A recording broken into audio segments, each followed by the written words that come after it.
Aloha, my name is Alicia Spotkaeff, and the name of my project is Esylph, a fantasy story of family, revenge, and forgiveness.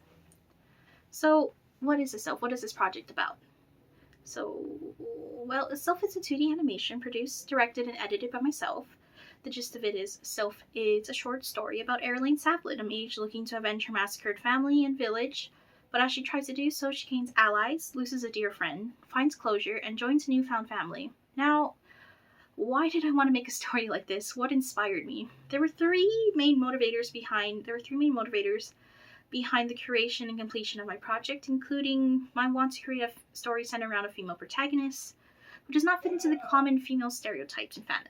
However, I did not want to just create a female character and only give her common masculine traits. I wanted to create a character who was comfortable in being female, had embraced her feminine side, but also was strong but emotionally vulnerable.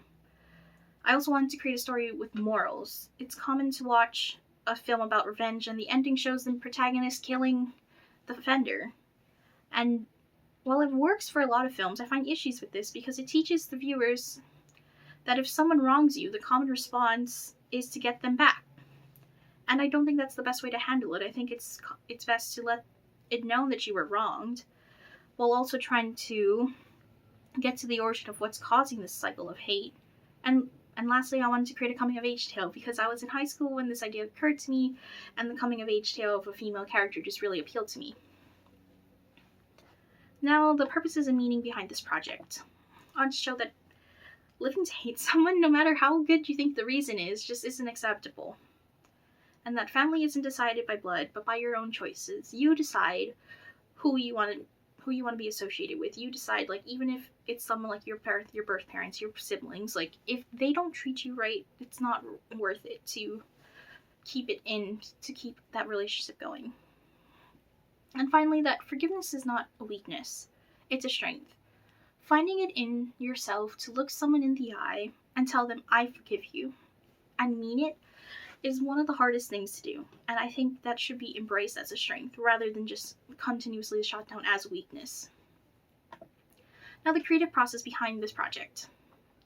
So it starts with character designing, and on the right you'll see a sketch of like the characters I sketched up, and then here is kind of like a short character designing process, which starts with a sketch, obviously, and then I digitalize it, and then I also do like mini versions of the sketch for like uses in mini version of my main character Erilane is one I use in the credit scene. It's also important to do characterizations, which is where you establish the personality of your character, which is like their likes, their hates, their backstory, and like what drives them. And this is done to really establish like who is your character, what and how would they respond in certain situations. Then there's scripting. Actually, there's a step between scripting and character designing, which is making the entire story, but it's really hard to like kind of visualize this process because it's different for everyone. Like for myself, like it was pages and pages of ideas, Word documents, until I compiled it together and finally had what I would assume is Esylph.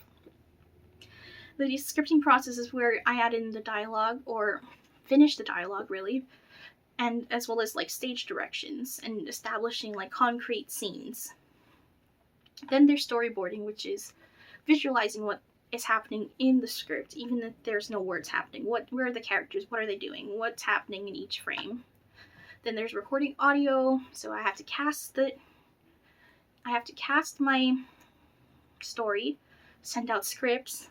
When they come back, then I can finally edit the audio and add it to like the frames, which I'll get into later. And then there's drawing the frames. Depending on what kind of frame it is, it depends on how I approach it. This one is one that I'm going to put into After Effects. So I started by importing just like an image from the storyboard into Photoshop, and then I added lines over it until I finally colored it, and then I'll add it later in this editing process into After Effects, and then I'll put it into Premiere where I can edit it all together. Then for different scenes with dialogue, it's important to go into Adobe Audition to edit the dialogue, as well as to make sure it just runs smoothly. Creative aspects of my film include an original screenplay, original character designs, both done by myself. I've done the producing and directing and the editing in this, and I casted the characters' voice actors. Some broader skills that I think are important include editing skills and scriptwriting skills, which are easily transferable to a professional field.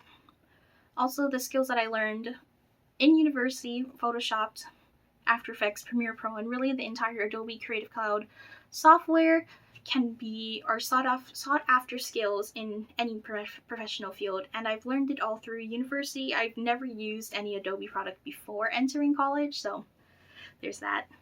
And finally, creating narratives, which doesn't seem too relevant at first, but in anything, a presentation, a story, even in scripts, depending on like your situation, establishing a narrative is one of the most important things to do.